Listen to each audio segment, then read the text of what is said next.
Hello, everybody. Come on in. We're going to get started with our second panel. If you're still grabbing food, that is all right.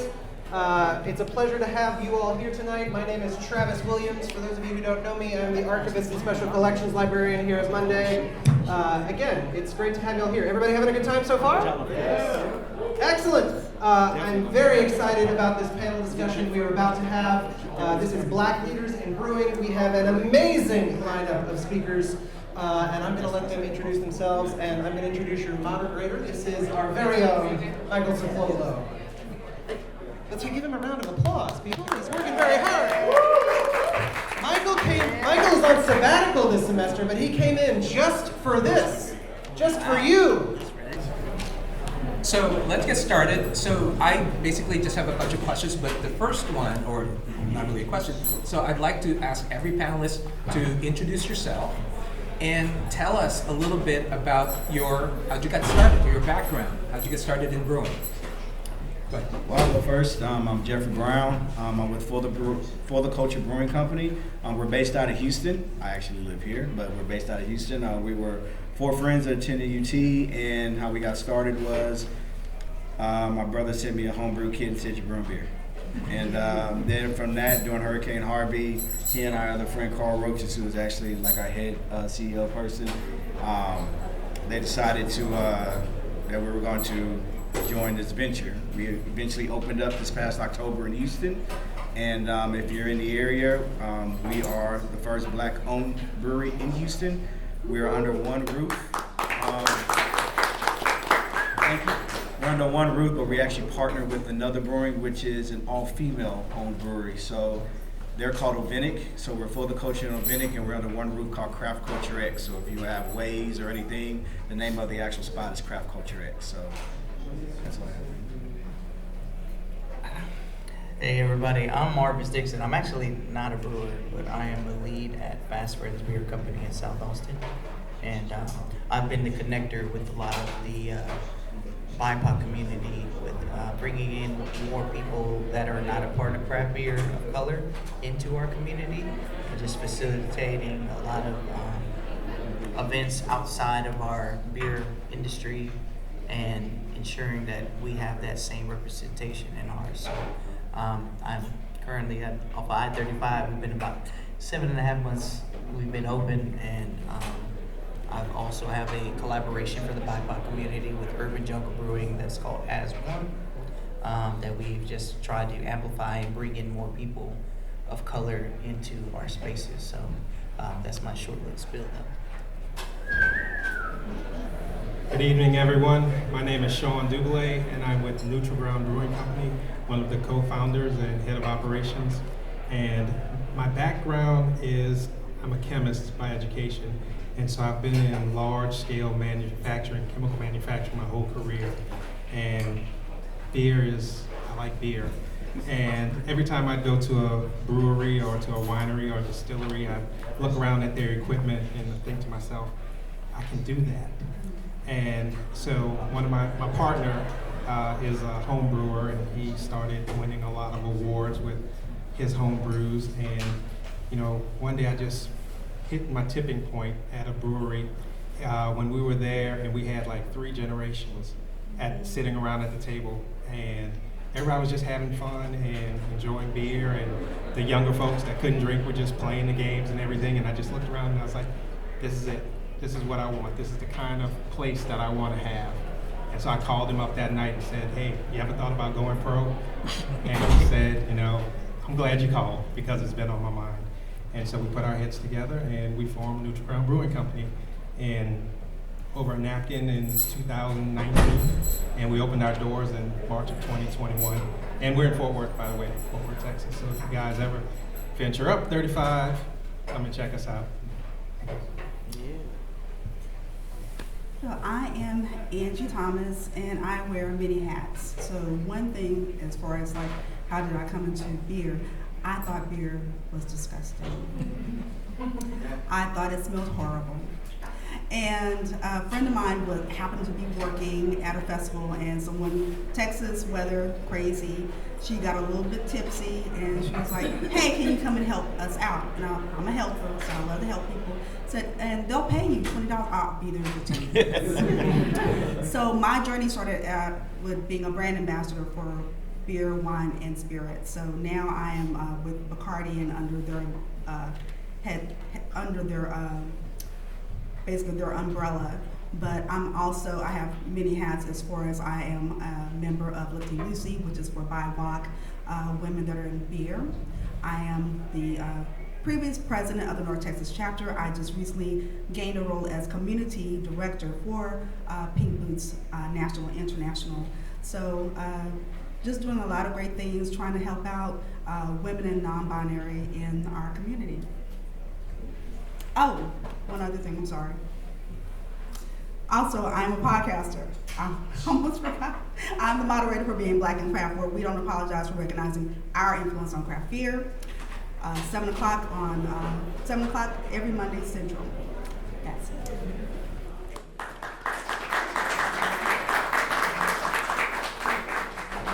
So I have some more prepared questions, but what I'll do is I'll ask one, but also invite audience to ask one after me. So think of the question.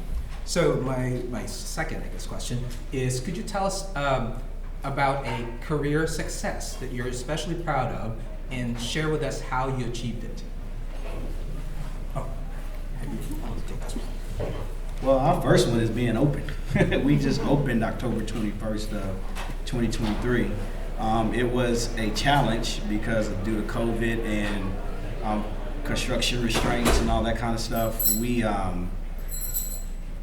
everybody know, with being business owners, it cuts into your profits, cuts into your money, cuts into your investor money. Everybody's waiting on time. So for us, it's just being open.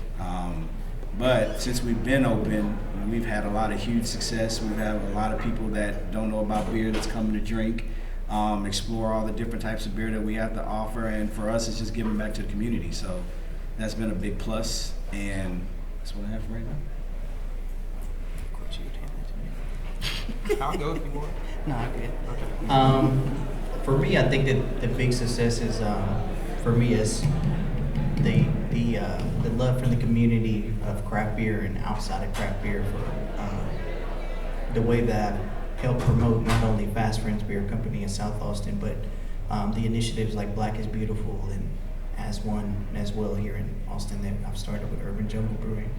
I think that's something that has took off, and it's just the love and the support from people that you don't even know, has been a success for me, and just trying to amplify that not only in our community, in our craft beer community, but outside of that as well. So that's been a very big success with me here in Austin, Texas, working for a brand new brewery in South Austin that's promoting to be different and change. Do Love Live is a 504c under Fast Friends too, that is promoting like tackle against PTSD, pandemic, and also like underprivileged people as well. So outside of that, me doing the working with the art space, the beer space, the community. I wear a lot of hats too, but we can get into that later. But that's been a success. More about the people and the brewery that I work for, not necessarily just the things that I've done personally. Kind of to reiterate what the gentleman said on the end, we're still standing. That's an accomplishment. I've told you guys when we opened, we signed our lease in January of 2020. You all know what happened in February of 2020. So we basically had a whole year of just hemorrhaging money with the startup costs because there was nothing open and COVID and whatnot. So we opened our doors just as the restrictions were loosening, where you could have in-person dining and whatnot, but they still had capacity restrictions on restaurants and bars. And so we're about to celebrate our 3rd anniversary, so we're still standing. So I think that's a But also, this is a great community. The craft beer community is great. As far as there's a lot of camaraderie in this industry. Yes, we're in competition, but not really. We're still very collaborative with each other, and we support each other. You know, we've had other breweries call us, hey, do you guys have this hop? And it's like, yeah, we got something, so we'll swap and just loan it to them if they're out. And same thing for us. It's like, man, I lost my CO2 tank. You know, and it's Friday night. The place is closed. So we've gotten CO2 tanks from other breweries. So it's a great community to be in. For me, I think one of the biggest successes was after I realized that craft beer was absolutely amazing. I looked around and I did not see anyone that looked like me. I'm looking for other women, other Black women that look like me, that I was like, I'm not the only one that drinks craft beer. So I sought out looking for other people that were like me that enjoyed beer. And that's when we came up to doing the Black Beer Delegates. So what we do is go around in the DFW, because I'm from Dallas, the DFW area, and we just go and have bottle shares at different breweries. And so we have this collection of people where it's, I guess you would say, a safe space to come, because one of the things I was asking when I did see women, I was like, well, why aren't you coming out? Well, I don't want to be there by myself. It's all these guys there, and it sometimes can be intimidating. Maybe something happened. So I sought out to have that safe space. I'm like, you can come and go with me. And so that's one of the biggest accomplishments for me, having that. And I love when y'all do bottle shares at Neutral. Yeah, Can I have We're all Are there any, is there a first question from the audience? Yes. I don't know anything about beer brewing, but you said you started with a beer kit, right? And so I was curious, like, how do you go from that to professional? Is it just more, or is there a fundamental change So- in what you do, what you use? So at first it started off as a funny science experiment, because that's pretty much what growing beer is. Like you brew it and you're drinking while you're brewing.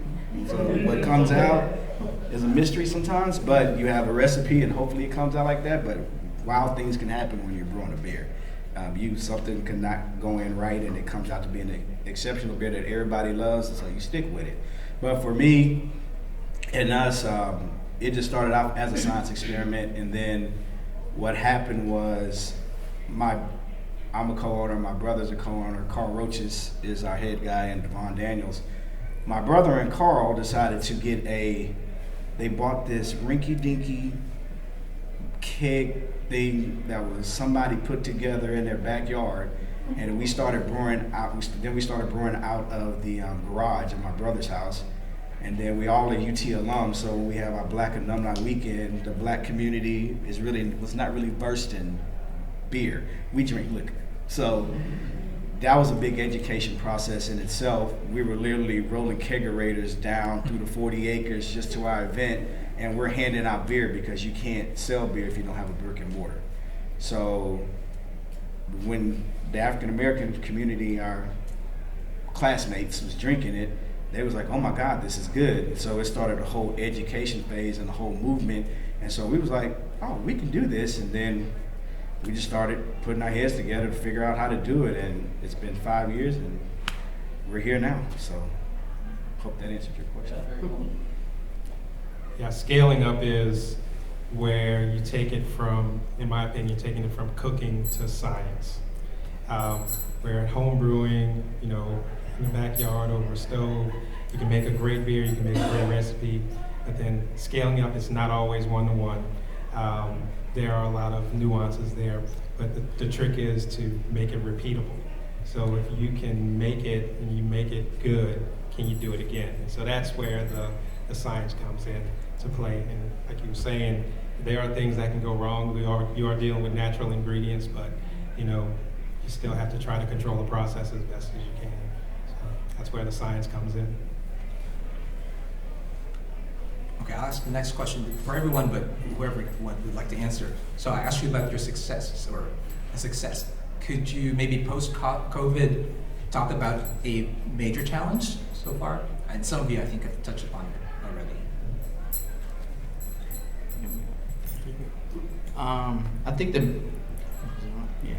I think the major challenge for me pushing Black is Beautiful during COVID times was just here in Austin was getting the support of people to come to these breweries and like actually purchase the beer.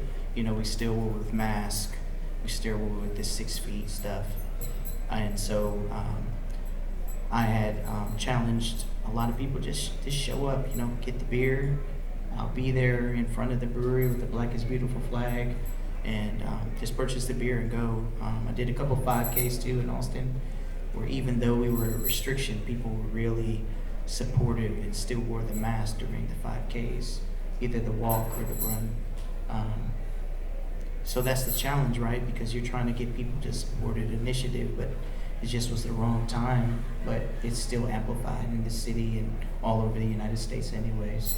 So I think that was a big challenge for me to try to push that movement during a COVID time and not knowing what was going to happen. I think one of the challenges that we have had being part of Pink Food Society is knowing that women and non-binary women actually do brew beer, and we brew beer very well. And when we do the collaboration brew days, to have the brewer to kind of loosen the reins, and it can be a challenge because they don't feel, for whatever reason, that women can actually brew beer. And when they see that, oh, I actually do know what I'm doing, they loosen up a little bit, but it's still a challenge. It's still a challenge that we have to kind of overcome, especially in March because it's International Women's Month, and everyone wants to jump on board because it looks good on the pictures. But that's one of the biggest challenges that, you know. Perhaps another question from the audience? Don't be shy now. No, I have another question. So when it comes to communal spaces like breweries and restaurants, specifically when it comes to craft beer, how do you go about inviting and enticing people that are not beer drinkers? Obviously, some answers would be like, oh, there's cornhole and ping pong. But when it comes to what you make money off of, how do you go about making sure that the invitation is open for not just beer drinkers? Go ahead. So for us, we was dealing with that since we started, just with educating and everything.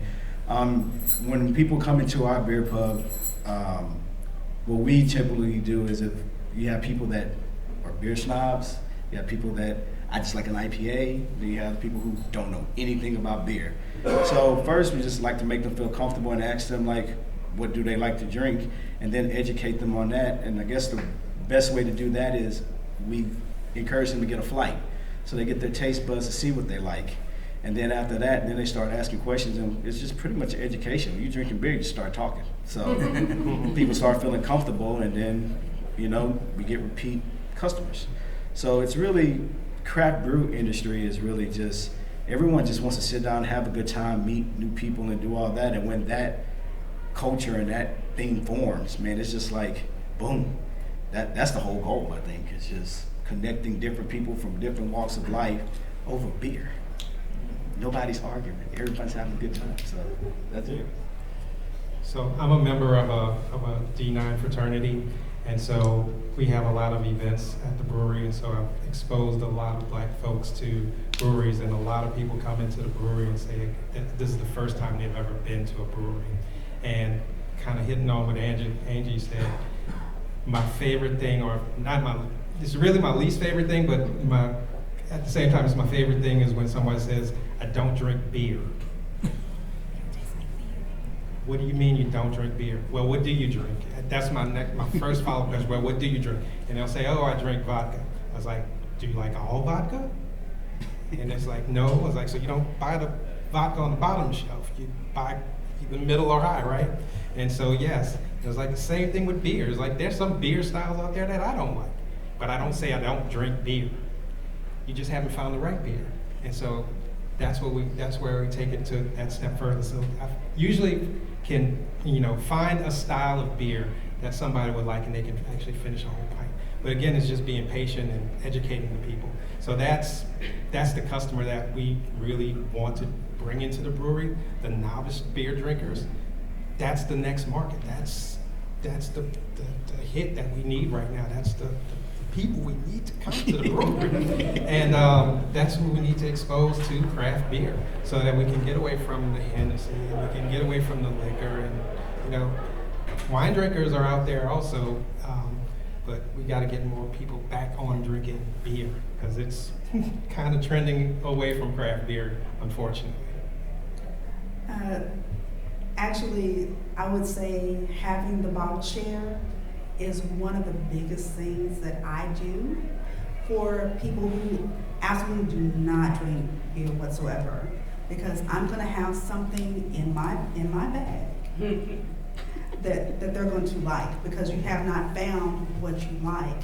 It doesn't have to be everything. So when you have a bottle share, it's going to be such the gambit, so you can kind of have a taste of everything before you blow out your palate, of course. But that has been really, really effective as far as finding people who did not like any beer whatsoever to them leaving to saying, I think I like that. And that means when you go to, because I do a one-on-one class sometimes as well, so I want people to, wherever they go, they can find something. I remember the style that we talked about. I remember this. And saying, even knowing, hey, can I taste this before I come in? Some people don't even know that. And that kind of helps with them tasting and seeing, okay, I think I might be into that. I think it's really important that you make people feel comfortable and human connection. I think that's one thing with me working at Fast Friends, our team does real good with human connection and trying to grab some sort of interest with the customers that come in. Myself personally, I find a lot of people are confused about craft beer, so I'll invite them to a brewery just so they can get the feel of it and kind of run through things, because we don't know everything either sometimes, so we want to just, it might be our favorite beer, but it might not be the person's favorite beer either. So I think it's a lot to do with like human connection and how you tackle bringing people that look like you in the spaces that you work at as well. There was a question from the middle. Yeah, firstly, I think you're all awesome. I think you all know that already. But the work you're doing is so important. My particular question is, Texas, in terms of craft beer, we're still, I think, either 46th or 47th brewery per capita in the US. We're still pretty far behind. But at the same time, we had one of the GABF Breweries of the Year, St. Arnold, from Texas. So we've got our swings and our roundabouts. What, both on the positives and the negatives, that you've experienced building your brands, doing the work that you do, building your communities, would you say are particularly Texan, positives and negatives? First of all, kudos for knowing the stat. People say that we're saturated with breweries. There's too many breweries, but the fact of the matter is, per capita, she's correct. We're like 46 to 47th out of the 50 states. So we still have a lot of room for growth, theoretically, but unfortunately that 46 is really concentrated in Austin, Houston, Dallas, Fort Worth. So it's isolated in the cities, whereas like we still have a whole lot of land mass with a lot of population that there's still room for growth. And there are breweries out in far away, small places that are doing quite well. But as far as, what was the second part? I'm sorry, about the particular Texas? Whether it's, So, challenges and positives. Yes. Whether it's, that Yes, to well, being located in there are Texas. definitely some legal challenges with Texas and beer. For instance, like wineries in Texas can ship directly to the customer. Beer breweries can't. We still can't ship directly to the customer. So we still have some crazy laws still on the books as far as how we can get our beer to the customer that are particularly with Texas, and we do have the Texas Craft Brew Guild that has a team that fights for us in the state senate for things like that. I would just piggyback. COVID helped change some of those laws because, Correct. you know, just the fact that changing when you can go purchase alcohol and do all this, and then loading up your car now to just go to get to-go beer.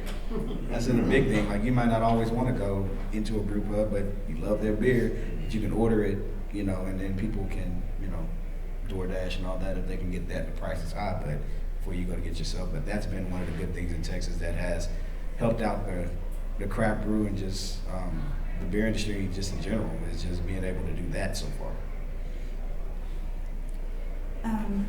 I was going to say that the Guild is doing a lot of great work, and one thing that I had mentioned to, I think I was talking to Seth with Denton County, I said, is there any way, because I used to do like payday loan lending and trying to put that advocacy, can we just get a bus and just go down to Austin and just kind of knock on doors and try to move these people to see our views as far as what's important for us? Because, I mean, I'm in corporate, but these gentlemen, people out, you know, in the audience, this is their day-to-day bread and butter. And it's so important that they need to understand that they need to go ahead and change some laws, and they're very archaic in nature. So that's one of the biggest challenges that I would love for them to see, and go vote. Y'all vote for this stuff. Okay, I'll ask the next question. So how do you perceive the current state of representation and diversity in the brewing industry? And in particular, what changes would you like to see happen? Quick. I think there needs to be more people that look like us in tap rooms. I think that we're here, you know, it's for a very small group of us that are actually in the craft beer industry, right? Especially here in Austin, you know, but just to see more people come together. I think that's the whole purpose of like the As One collaboration that I did with Urban Jungle, is just to bring more people into craft beer that that know that people look like them are supporters, you know, because then we'll get that traction of bringing more people like them to actually work in our spaces. And I think that's where it's kind of lacking, that sometimes people go to breweries, they don't see people that look like them, so they don't apply. You know, there's not enough front facing of that BIPOC community in some breweries. You know, not all of them, but you know, there's a lot of breweries. People will come in, they don't see people that look like them. They're like, oh, I'm uncomfortable, and then they leave.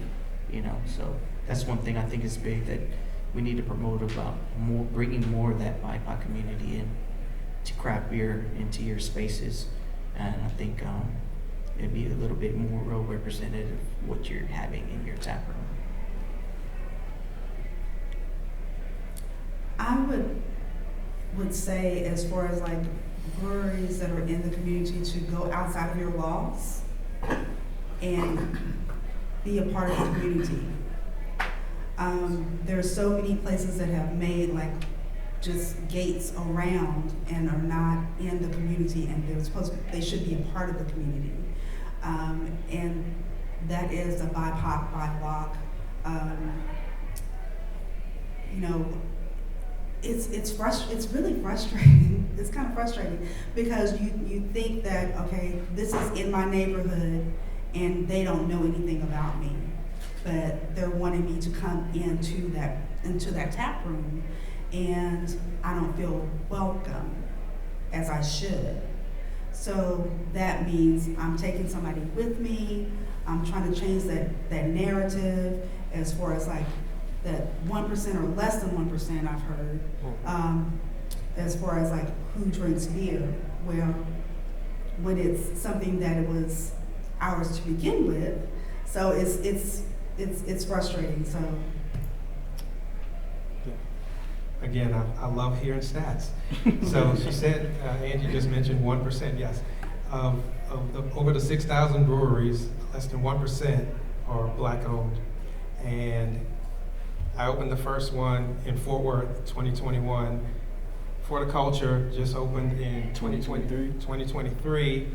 And Smidox is about to open a brewery and gonna be the first one in Dallas. So it's all new. It's all new. So black beer drinkers have been out there, and we've been grinding, and we're opening these businesses.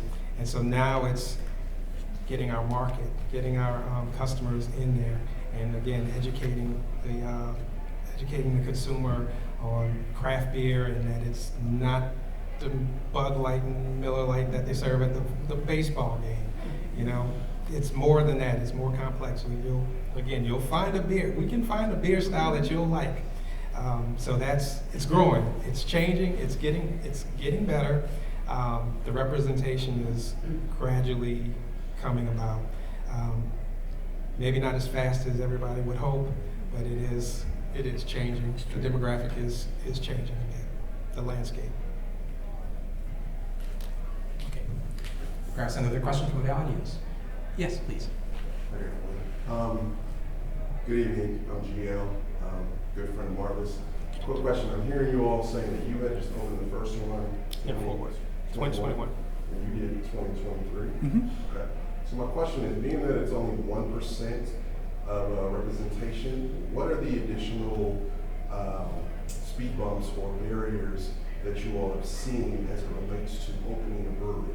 Let's say, for example, I've got the money, I want to open one, but I find a building. I'm pretty sure there's a lot more permits and things of that nature. So that's the part of the background that I would like to kind of hear about. So how we got started, that was the hardest thing for us, because of course when we wanted to do anything, COVID happened. We were looking for that, we were priced out. One of the things that partnered us with Ovenic was that they already had a building. We had to follow them. And so we put all our resources together and we joined forces. That's why we have Craft Culture X. And so they have half of their brews, we have that, but that was the biggest speed bump. And then after that, it was construction, like getting the building up to code, the permits, everything to start a business. But during that process, our transformer was broken during construction. That delayed us 9 months. So we're still stinging, but we're still standing. But that's the price of doing business, right? So I would say it's not for the faint heart. If you're going to get into this business, and you have to stick to your dreams. But with that, marketing, getting involved in the community, those have been his life-saving things so far, just getting started. Yeah, we're still trading water, but there's always light at the end of the tunnel. You know what I'm saying? So right now we just had like a biker group come through. They had 1,000 people that just ride bikes randomly through Houston. They just came through. When we started, what we make in a week, we made in a month in one night. So, the marketing, the branding, people just supporting, but that's also the community. If you're not in the community, you're not gonna get those kind of successes, I believe. Well, no matter how big your business is, you are treated like a big business, and you have to do all the same things that a big business would have to do, as far as finding location, finding financing, permits, licenses, all that. And fortunately, I have one of my backgrounds is I can do SBA loans, like I underwrite SBA loans. So I kind of knew the financial side of what banks look for when they give an SBA loan. And like I said, it doesn't matter whether the business is projected to make $10 million a year or $100,000 a year. You still have to you have to jump through the same hoops. And as far as finding locations and stuff, yes, it's very tough for a startup to get a location for a place if you're not buying the land and building outright, which costs a whole lot of money. If you're looking for a lease space, it is difficult to find a place that will take a chance essentially on a new business, a new venture. you know, so you'll hear a lot of no's. You'll hear, you know, places that, you know, they'll price you out. So it is difficult. And then, of course, like you mentioned, permits and zoning, you know, you got to make sure it's zoned for manufacturing and everything. So, yeah, it's not just about brewing beer. You can have the best recipe out there, but, you know, it is still a business, and you still have to be able to handle the soft side and the governmental regulation side of things. And you do hit a lot of speed bumps in that, and things don't always happen in the way it's supposed to happen. It's going to take you twice as long as it's going to take twice as long as you think, and cost you twice as much as you expect. Maybe more than that. Kind of a follow-up question on that. One thing that you guys touched on was permits, the building itself, things like that. How hard was it to find quality employment, people, to fill that building, right? You know, obviously you need a brewer, you need bartenders, you need everyone, you need accounting. And one thing that, in my research at least, you don't want to wear all those hats. A lot of people do, but your time is very valuable. So how did you go about finding the right type of employees to fill those spaces? Well, we're still small enough that everybody we have is either family member or friend of a family member or a friend of a friend or something. Our bartenders are awesome, and you know, they're good at educating folks on beer styles, and most of them have worked in, you know, that sort of hospitality environment. Still, my partner is the primary brewer, and I'm still doing most of the operation stuff and finance side of the business. And my wife out there, she's the administrator, and you know, she schedules all our events and whatnot. So, you know, we kind of make it work. We're still not big enough where we have to hire out, but want to get to that point. And again, this industry, it's kind of incestuous, if that's a good word, where the brewers kind of hop around from brewery to brewery, and so do the front of the house staff. So, you know, there's talent out there. Just have to find it, but yeah, you definitely also need people that you can trust. So I would say any business you start, you have to know how the business runs yourself before you can train anybody else. So we have enough people right now that we're all still involved. We do have a couple of bartenders right now, but we all are trying to learn it so that we can create SOPs and all this kind of stuff. So before you can scale, you gotta at least do it first before you can do that. And how much money you make will depend on how many people you can employ. So we're still in the infancy stage, but it's enough of us that we're not hurting for employment at this point. But it also allows us to keep money in-house. So, you know, we can actually build, save, do what we need to do to get to that before we do scale. So I would say I recommend if you're starting any business, you gotta understand the business through and through before you can hand it off. You just can't be like, oh, I'm gonna operate a brewery, I'm just gonna put this money in and it's just gonna survive. It doesn't work like that. It will fail quick.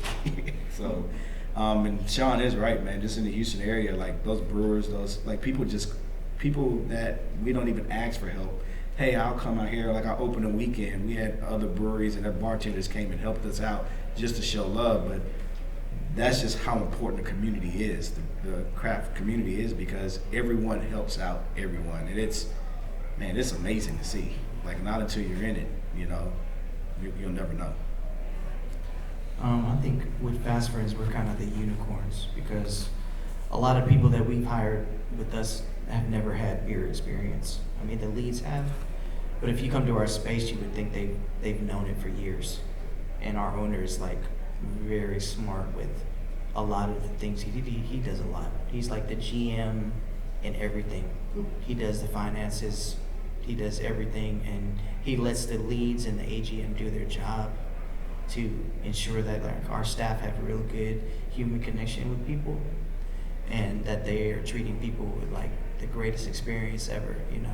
So I think that's, for me, you know, not being in a position where our owner is, but me being a lead, that I feel like our team is really big on ensuring when we were hiring, that they have a real great human connection with people, and they make them feel welcome no matter who they are, from like dog to kids to teenagers. We're like an all-around team. It's crazy to see. I just wanted to mention one thing from the gentleman's question previously. So a lot of people that are in the brewing industry, they are contract brewers. So it's a lot of alternative funding that they do. And now with more diversity and inclusion, there are a lot of grants that are out there that are available so they can get to being in a brick and mortar location. So it's thinking outside of the box and looking for those different opportunities where I have half, you have the other half, and it's free money. You have to kind of think there's some government alternatives that you can get, as well as some private investors as well. Okay, the next question is, as a leader, how do you hope to inspire the next generation of brewers, especially those from underrepresented backgrounds? I would say networking. Like, if you don't know, go out there, meet new people, or meet people that are in the industry. And it's really like, it's all about who you know, I think, in this world. The more people you do, the more you can learn. You can see different operations. And I haven't been to a brewery yet that they would actually take just the average person in their brewery around to see their whole operation. If you find one that doesn't, let me know. But I mean, I've been to all the ones in Austin. They will give you a tour. They will show you how it's done. And the thing about like us being new breweries, you can go to an established like Austin Beer Works or those places, and those people kind of help you counsel and guide you through any challenges that you're having. Just because everyone wants to see everyone succeed. It's not just about competition, like Sean said. It's just about the success and drinking good beer. Like that's really the underlining thing about it. You got good beer, I got good beer. Let's just keep drinking beer. Like, but the next generation is, if this is what you want to do, just start drinking beer. I would have to caveat on that. It's a big networking thing, and I think that's where I got my nickname, the middleman, from. Is networking a lot of people together in beer and outside of beer. And I think the next generation just needs to network a lot, be in your community, be at these events that you typically really do not see beer people in, like the art space, the music scene. You know, I think you have to get out there and do the work. You know, you have to take people that work with you out there to do the work. It's very hard to network if you're not doing that in the spaces of the community that you live in. I do have a youth mentor group, and you know, again, same thing. Their dads may not be craft beer drinkers, but they take the youth group through the brewery, and you know, not from an alcohol side, but again, just from a chemical manufacturing side. This is a, you know, this is a process. This is how this business works. You know, show them the grains, the fermenters, the brew house. And so they see the big shiny stuff. And you know, now that's a career option. Again, it's just another avenue, another job that, you know, they can pursue. And again, it's just about exposure at a young age. I'm not trying to make them drink beer, but again, just understand the process. It's just a job, it's an option. Well, I want to see, of course, more women, BIPOC women in the brewing industry. And there's a lot of mentorship opportunities with showing up at the Guild or showing up at CDC with Lifting Lucy. You have the opportunity to kind of connect and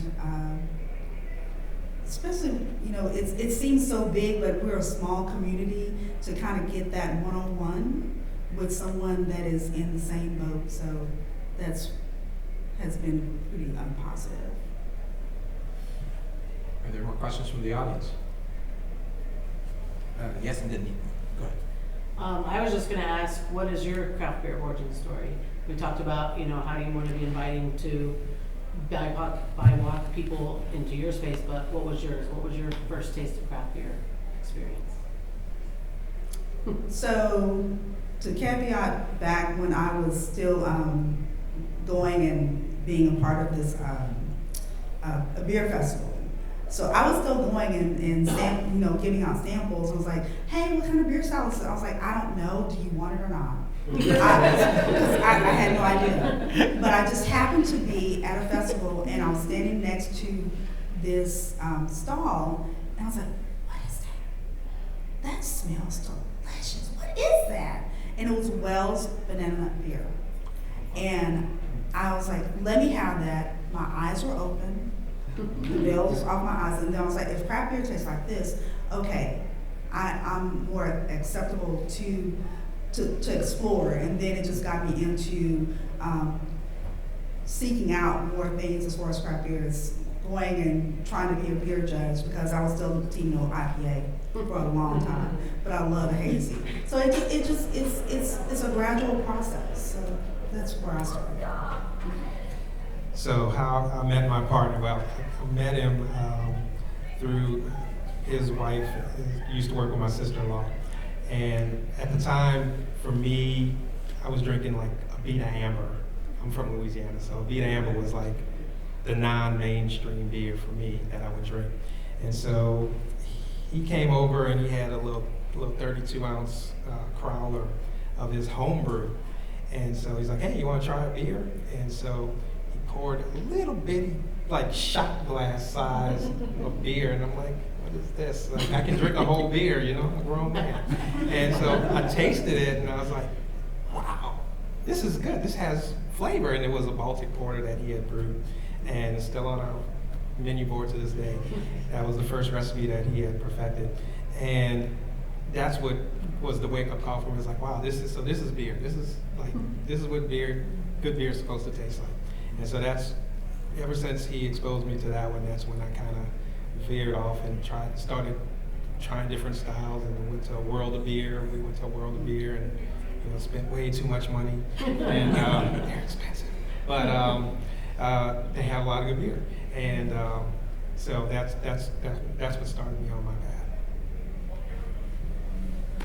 Mine's kind of different. I was in the Army, we only drink Bud Light Platinum, Budweiser, and when I got out the Army, I really didn't know about supporting local at that time, because we were only exposed to what was in the classics, or, so I met some friends. They started taking me to local breweries when I moved to Austin, and I just kind of wanted to support local and then just kind of find what I liked, which was IPAs at the time. And I would just constantly try to go visit every brewery and just meet one person, right? And just later on, I was kind of at a point in time in my life where I wasn't really working, and I was kind of bummed out. So I was like, maybe I should just work at a brewery. And so starting at like Texas Oasis, I just was like a busboy, and then getting to try beers, and then later on answering a call from some veterans that were a part of family business in Dripping Springs. And I kind of, at that point, took off with learning more about beer, learning more about the process, learning more about, the styles, what hops, things like that, being more engaged with customers. And then until fast forwarding now to, being really engaged in the community, and now being able to really bring people into our space. That's kind of how I've learned my journey into craft beer, and I've only been in it like 4 or 5 years. My journey from craft beer is Angela's story that she wants everyone to do. So, of course, with college, I knew Bud Light and everything, but a friend invited me to a bottle share. And I said, man, that thing just opened my eyes, because if you ever go to a bottle share, there's a lot of bottles. Yeah. And there's a wide range from a sour to a strong stout to anything. And you're going to try them all, and you're going to be wasted by the end of the night. But when I say it opens your eyes, when you see all those bottles and you start tasting everything, craft beer just opened up like if you walked into a Specs for the first time. And it's like, oh my God, I have all of this to choose from.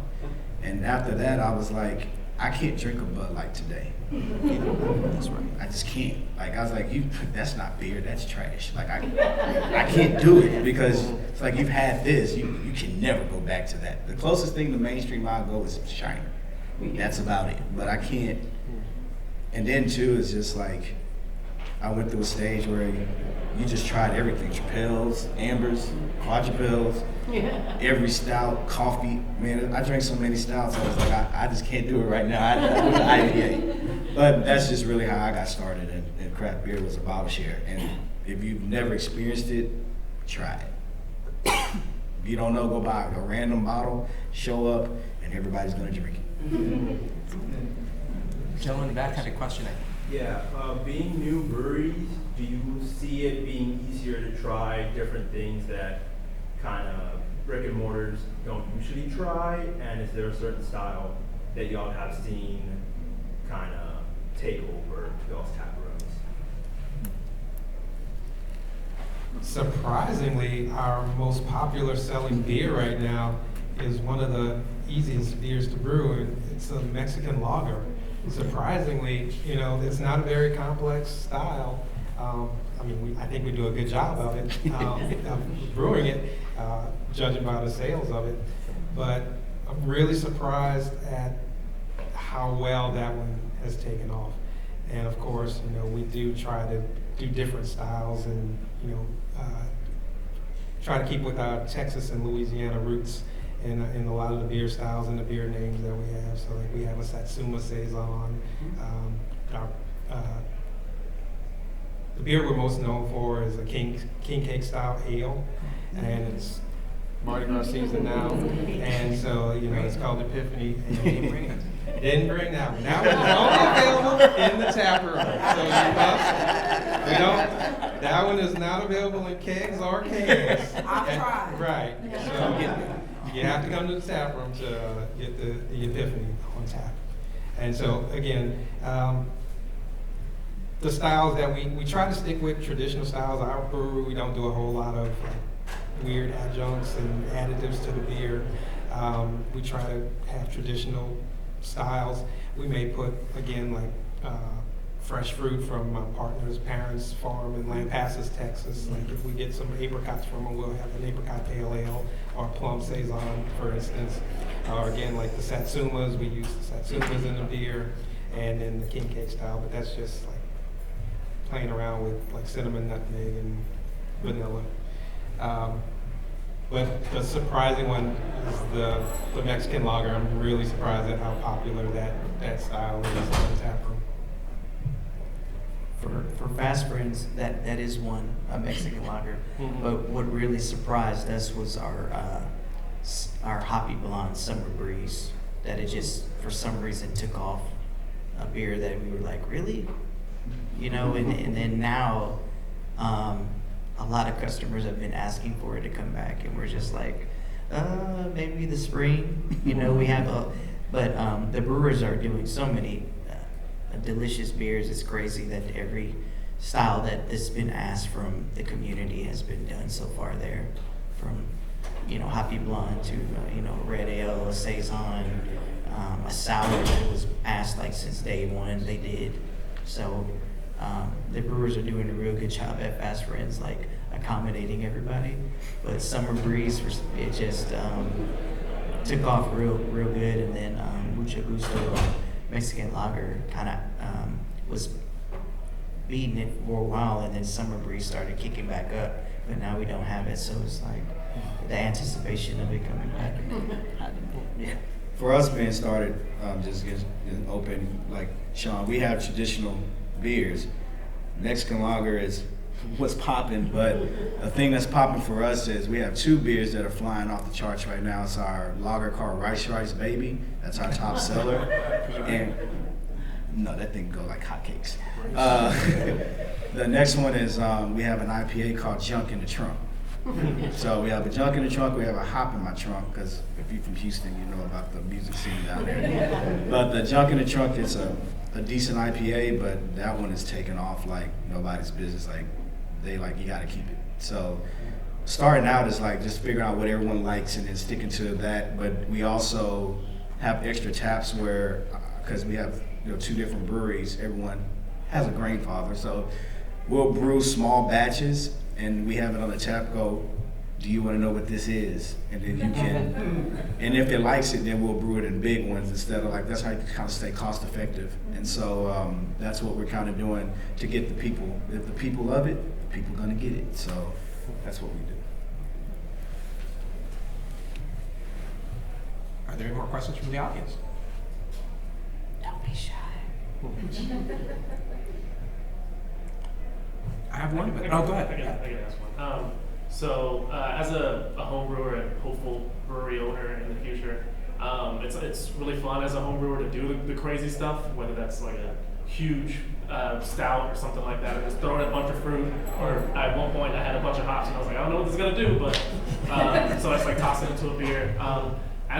Once you get to a point, so obviously that's not cost effective, it's not business smart to do that kind of stuff. But as a brewery owner, at what point do you get to? Not that it's not fun, but what point does it come back to brewing just for fun and brewing? I'm not doing this to try to make money. I just want to see what's going to happen. Yeah, It's always fun. Yeah. Like, I mean, that never stops. It's just the business aspect comes in it that you got to make money, so you need things that are going to sell. So you keep that, but you also keep what you like to do too. That's why we don't want to diminish ideas of trying different things or exploring different kind of flavors. Your palate's different from his palate, her palate, and everyone likes different things, but we just put it out there, like, because you're always creating. Like, that's the science aspect. Beer is science. That's all it is. And if it's good, you're going to do it again. So never stop that. It's just, when we started, my brother and Carl, they actually went to a beer, I don't know the name of the school they went to, but it teaches you about the business aspect, the business side, like how to go through things. Because you just can't just think about, oh, I'm just making beer. You got to figure like, well, if I make this, how much am I losing? How much is my price points? But if you have that background and you understand that, one guy from, I don't know if anybody knows Hot Topic, but his name is Rodney. He actually like wanted to get in it, and he went to school to do that. I think he just recently graduated. But you have to immerse yourself in that. And once you immerse yourself in that, your love for brewing and how you brew will never stop. But you also got to monetize it. So that's how you figure that. Correct. And again, we still make fun beers. And you just don't make a big 10-barrel batch of an experiment. You will still make a smaller batches and try and scale it up if it's successful. And we have made beers that were very expensive to make, beers that we know we couldn't sell to a bar or restaurant because nobody would pay $500 for a keg. Mm-hmm. It's just not feasible. But that's, if you really did our cogs on this beer, that's about how much we should charge for. So those beers are just in the tap room. You do small pours, you charge a little extra for them, kind of deal. But they're obviously would never get in the field because nobody would pay for them. But that's craft beer, and that's the fun part of it. Now the stuff that you want to get in the market and the things you want in restaurants and cans and stores and stuff, those are the ones you do have to really be cost effective with your ingredients and what you buy and what you put in it. I think I'll ask one last question, and then what I propose is afterwards, if people have more questions, maybe if you guys can hang around some more, you can do that.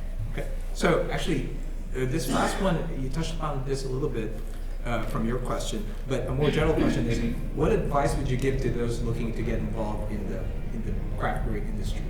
Don't do it now. Not right now.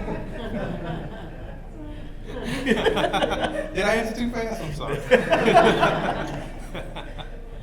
I mean, seriously though, restaurants come and go all the time, and now we're seeing breweries coming and going. So it's gone are the days where you can just say you're a craft brewery and then throw out crappy beer and people buy it. And so it evolved from that to where you actually had to have good beer. And then people would come. And now that's not enough. Now you have to have food. And it's like, okay, now we have food. Now that's not enough. Now you got to have events. Do you have live music? Do you have bingo? Do you have, you have to, it's constantly changing. So, but the base is you have to have good beer. But seriously, the market right now for opening breweries is pretty tough. It is pretty tough for the brewers out there. You guys in Austin, you see it. You see the shutterings happening around here, and it's happening all over the place.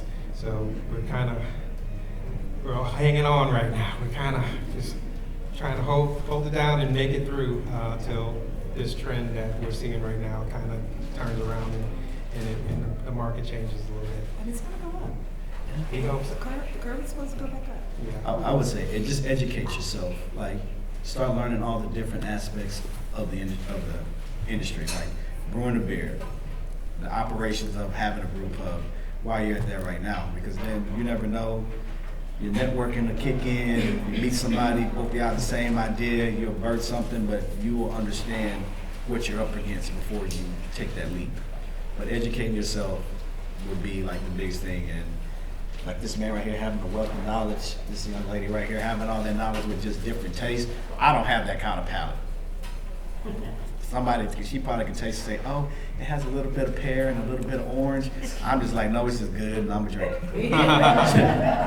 But some people are just like that. They can taste all the different things. Like you say, hey, I got this ale. But if you're like that, man, that's just knowledge in itself, So I would say, to the cost, I would say, learn all the aspects of it that you can. I wish time was on my side, that I was young and got into beer at an early age, that I could have done that. But that would help you if you want to do this in the long run. I would say be genuine and do things with the heart. The right mindset of knowing that, be honest with your customers and be honest with the people that you are doing stuff with. I think when you're genuine and you're doing it from the heart, a lot of people support that regardless of what's going on. And unfortunately, there are some breweries that close, but they got a lot of support still with closings, and now it's just once it makes that turn, like Angie says, for the better. Hopefully, some of those can come back and they can just be in full force with open arms with the people that really has been supporting it from the beginning. Amen. I think you should also just reach back to your community. And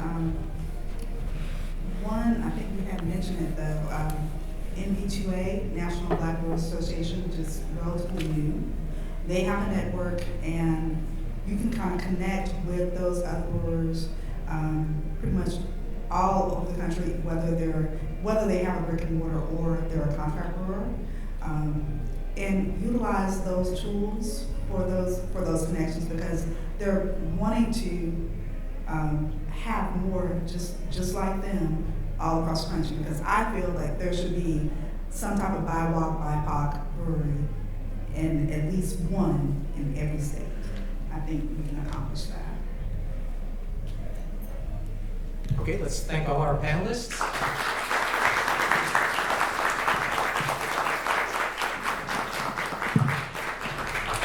Thank you all for coming.